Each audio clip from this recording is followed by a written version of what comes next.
So I'm actually sitting here interviewing Michael, interviewing his twin. So they always ask the question, is it you have a good one and a mean one? So they always say, this is the mean one. So let him address it for himself. Good afternoon. Hey, how y'all doing? Facebook family and friends, Instagram, YouTubers, and all that. The answer to my brother Michael Love question is people always say, man, I was the mean twin growing up. I think what I has always been, I've been misunderstood. Everybody always say I was the mean one, but I don't think I was the mean one. I just think that I was always in my own space, and a lot of times I just didn't want people to be in my space. You know, so a lot of times I guess I use my meanness to be like, I don't want to be bothered. Leave me alone. And that's just always how I've been. I've always been like a private person. Unfortunately, my life kind of like sprung me out there because of the things that I was doing. I never want to be known for, me being that street guy and stuff like that. I never even talked about it. I've been home since 1998, and this is my first time even mentioning anything about my street life. I want to address something that actually came up with an interview with one of my good friends, Robert Wilson, and one of the guys from out of Detroit, Michigan. He reposted the video. He took 11 minutes of something that I said in the video. So he said he would like to interview me. But what I'm doing is a reply. You don't have to interview me because what I'm about to do is give you the answers to the questions. You said that when I knew that Alpo was deception, and at the time, why did I not let Curt Bone, a big homie from around Langston Terrace, know about this?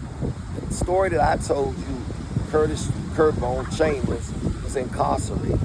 I met Alpo after Curt Bone had got incarcerated.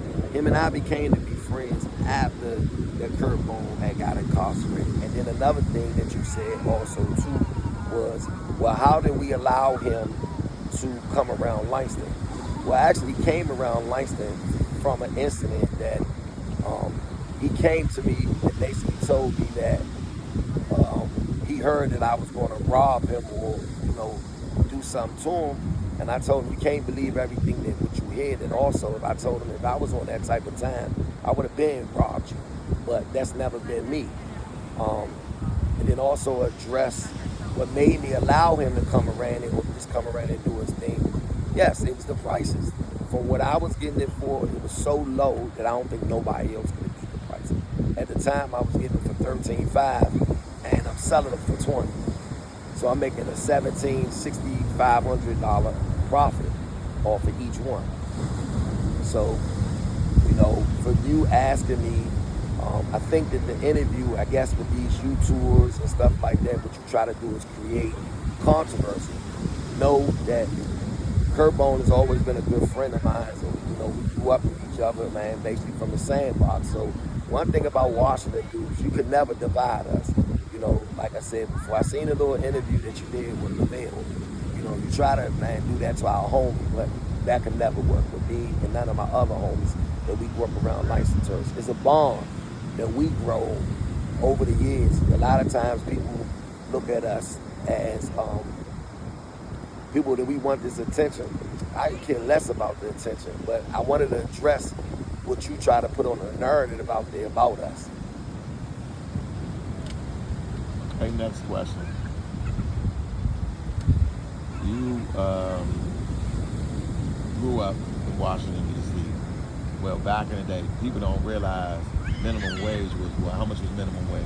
Oh my God, man, I think $4 or $5, man. Correction, minimum wage was like $3.35 back then. Yeah, $3.35. You're right, bro. So I try to do it in a legitimate way. I worked at Lord & Tellers. I worked in the national shops. Anybody that knows us, me and my twin, worked in the national shops downtown 13th and F.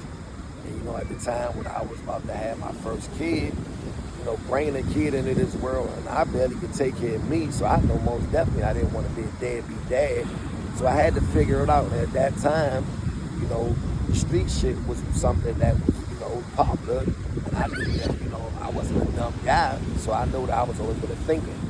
So one thing my son said to me that he realized how heavy the appreciate the wisdom. Exactly.